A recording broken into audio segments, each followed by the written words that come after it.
Savez-vous que vous pouvez être payé pour dénoncer des fraudeurs fiscaux? Ça existe en France depuis quelques années et ça s'appelle le service des aviseurs fiscaux. Alors cette idée qui semble vertueuse sur le papier ouvre une porte qu'on ne devrait pas pousser trop loin. Bienvenue dans la pièce sécurisée.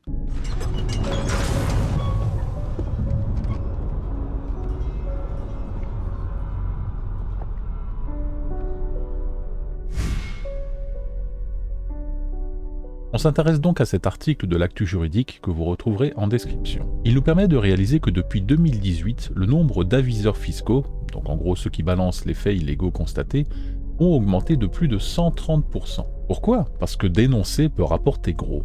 Elle peut en effet ramener jusqu'à 1 million d'euros, ou sinon jusqu'à 15% des impôts recouvrés dans certains cas. Alors le dispositif existe depuis 2017, à l'origine pour lutter contre les fraudes internationales, comme les comptes cachés à l'étranger ou les entreprises qui dissimulent leurs bénéfices. Mais aujourd'hui il va bien au-delà. TVA, fausses factures, tout y passe, tant que le montant dépasse 100 000 euros. Et c'est là que ça devient intéressant. N'importe quel citoyen peut devenir un informateur rémunéré de l'administration fiscale. Mais tout cela demeure dans un cadre opaque et confidentiel. Alors sur le papier, ça semble juste. Dénoncer des fraudeurs pour faire entrer de l'argent dans les caisses de l'État. Mais est-ce que monétiser la dénonciation va dans le bon sens? Votre avis compte autant que le mien.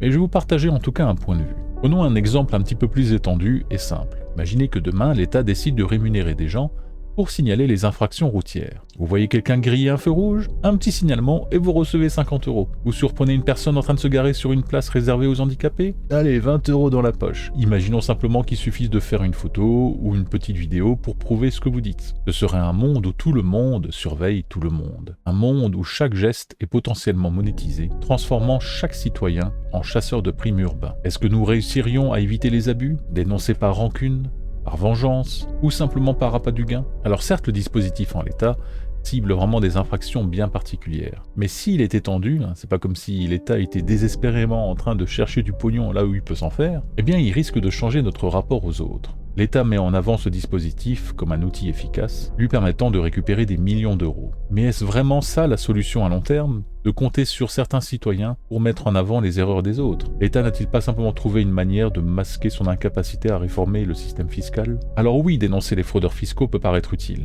Mais en acceptant de monétiser la dénonciation, ne sommes-nous pas en train de vendre quelque chose de plus précieux? Notre cohésion sociale, notre confiance mutuelle? Ne sommes-nous pas les futures victimes du fameux adage « diviser pour mieux régner ». Alors pas d'inquiétude pour chacun d'entre nous, il peut arriver à tout le monde de faire une petite erreur. On a le droit à l'erreur, il n'y a pas d'inquiétude par rapport à ça.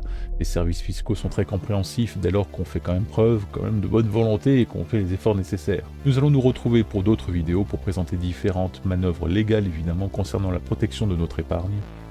Et en attendant, n'oubliez pas, ne rien faire c'est déjà choisir de perdre et réagir c'est protéger votre liberté.